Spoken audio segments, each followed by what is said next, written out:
তোরা মানব রাজ্যে চলে যা, যে মানুষকে ওয়াসওয়াসা দেয়, ওয়াসওয়াসা দিয়ে খারাপ কাজ করা, সারাদিন খারাপ কাজ করার পরে কি কি ওয়াসওয়াসা দিল, কি কি খারাপ কাজ মানুষের মধ্যে ঘটালো, সন্ধ্যা বেলায় সব শয়তান এসে ইবলিসকে বয়ান শোনায়। সন্ধ্যাবেলায় শয়তান গুলো এসে বলে, আমি এক লোককে দিয়ে মিথ্যা কথা বলিয়েছি। আরেক শয়তান বলে, আমি নামাজ কাজা করিয়েছি এক আল্লাহর বান্দাকে দিয়ে। আরেকজন বলে, আমি ওজনে কম দিয়েছি। আরেকজন বলে, আমি সুদের ব্যবসার মধ্যে টাকা লাগানোর ব্যবস্থা করে দিয়েছি। এক একজন এক একটা ওয়াসওয়াসা দিয়ে আল্লাহর মুমিন বান্দাদেরকে ধোঁকা দিয়েছে।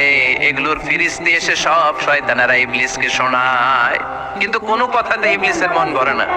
কোন শয়তান এসে বলে, আমি তো এমন মদের আড্ডাখানায় নিয়ে গেছি আল্লাহর বান্দাদেরকে, এগুলো নামাজই পড়ে নাই, খালি মদ খাইছে। আবার কিছু শয়তান এসে বলে, আমি ক্যাসিনোতে নিয়ে গেছি, ওখানে খালি জুয়া খেলছে। আবার কিছু শয়তান এসে বলে, আমি বাজারের মধ্যে ফরমালিনের এই ওয়াসওয়াসা ঢুকাই দিছি।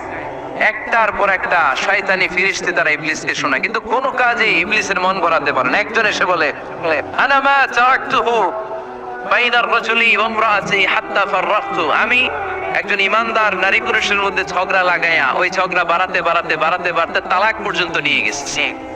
নাউজুবিল্লাহ পড়বেন না? শয়তান এবার তার উপর খুশি হয়ে যায়। সব শয়তানগুলোকে ঠেলে ইবলিস এই শয়তানকে কাঁধে তুলে নাচতে শুরু করে দেয়।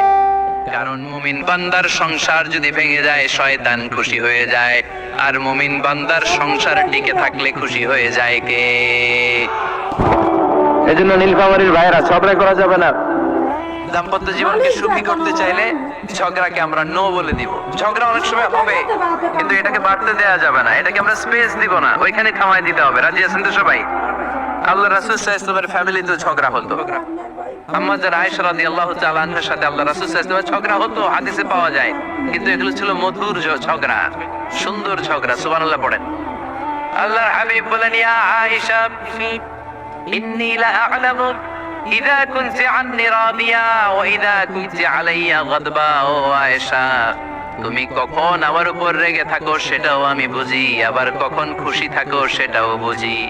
আম্মা জান আয়েশা বললেন, ইয়া রাসূলুল্লাহ, ইয়া হাবিবাল্লাহ, কেমন করে আপনি বুঝেন যে আমি আপনার উপর রেগে আছি, আবার কেমন করে আপনি বুঝেন আমি আপনার উপর সন্তুষ্ট আছি?